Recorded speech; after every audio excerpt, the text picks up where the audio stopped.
فزت ورب الکعبہ، تمہیں خوف خدا کی وصیت کرتا ہوں، بلکہ دنیا طلبی سے بچو، اگرچہ دنیا تمہارے گرد چکر لگائے۔ اس چیز پر افسوس نہ کرنا جو تمہارے ہاتھ نہ آ سکی۔ ہمیشہ حق بات کہو اور اس جہاں کی جزا کے خاطر کام کرو۔ ستمگروں سے ہمیشہ لڑتے رہو اور مظلوموں کے مددگار۔ تمہیں اور اپنے تمام فرزندوں اور عزیزوں اور ہر اس شخص کو وصیت کرتا ہوں جس تک یہ میری وصیت پہنچے، خدا کا خوف کرو، خدا کا خوف کرو۔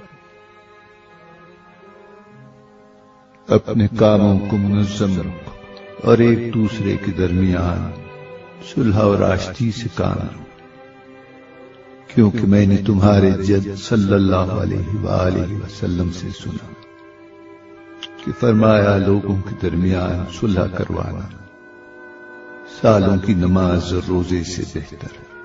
خدا کے لیے یتیموں کا خیال رکھنا، انہیں کبھی بھوکا اور کبھی سیر نہ چھوڑنا، انہیں یوں ہی نہ سمجھنا۔ خدا کے لیے پڑوسیوں کا خیال رکھنا، ان کی سفارش پیغمبر نے کی اور بارہا ان کے بارے میں فرماتے رہے، یہاں تک کہ ہم گمان کرنے لگے کہ شاید ارث میں بھی ان کا حصہ قرار دیں گے۔ خدا کے لیے قرآن کا خیال رکھنا، کہیں ایسا نہ ہو کہ دوسرے لوگ قرآن پر عمل کرنے میں تم پر سبقت لے جائیں۔ خدا کے لیے نماز کا خیال رکھنا جو تمہارے دین کا ستون ہے۔ خدا کے لیے حج کے موقع پر کہیں ایسا نہ ہو کہ خانہ خدا کو خالی چھوڑ دو۔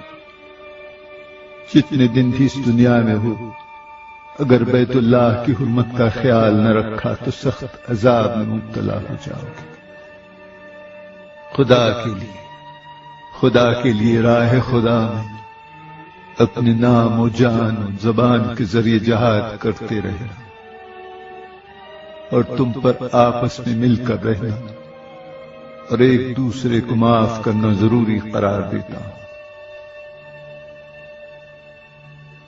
کہیں ایسا نہ ہو کہ ایک دوسرے سے منہ موڑ کر تعلقات ختم کرنا،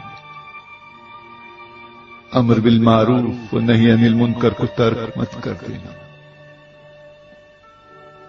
ورنہ بدترین لوگ تم پر حکمران ہو جائیں گے۔ اس وقت دعا کرو گے مگر دعا قبول نہیں کی جائے گی۔ اے اولاد عبد المطلب،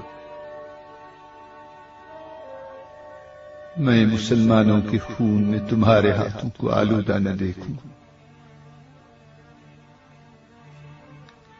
یہ کہتے ہوئے دکھائی نہ دینا کہ امیر المؤمنین کو قتل کیا تھا، جان لو کہ میرے قاتل کے علاوہ کسی کو میرے بدلے نہ مارنا۔ اور دیکھو اگر میں اسی ایک ضربت میں مر گیا تو اسے بھی ایک ہی ضربت لگانا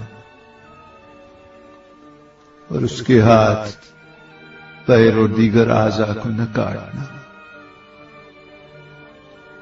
کیونکہ میں نے رسول اکرم صلی اللہ علیہ وآلہ وسلم سے سنا ہے